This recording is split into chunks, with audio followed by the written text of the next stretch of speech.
Hello mga Yinyens, DCB TV. Please subscribe sa my channel. Yinyens, papakita ko lang sa mga yung lugar kung saan ako nag-deliver, yung Kalmay.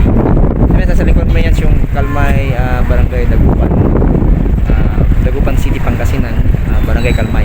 Dito may Yinyens, papakita ko lang sa inyo. Dito yung ayun pa tayo mga Yinyens, sa LTO Dagupan ngayon. Mayroon lang tayong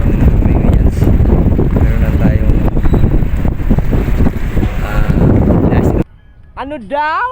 Mayans kasi. Bali Mayans yung tapat nito Mayans LTO Dagupan. Mayans ito yung LTO Dagupan, yung kulay blue yung bubongin yung LTO. Meron tayong Mayans pinatahan dyan. Tapos Mayans pagdating yung lugar na masarang dito yung Kalmay, Dagupan City, Pangasinan. Mayans, tingnan natin Mayans, tara na. Mayans yung Kalmay, yan yung basketball court ng Kalmay kung saan ako nagtatambay.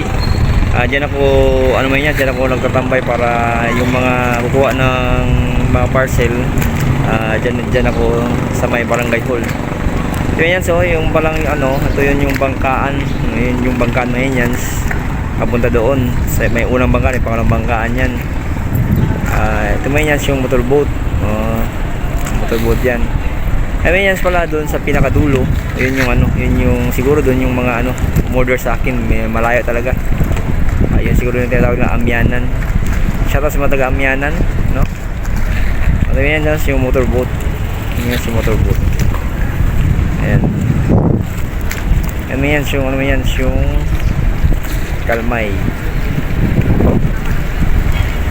Medyo malawak yung Kalmay. Malawak.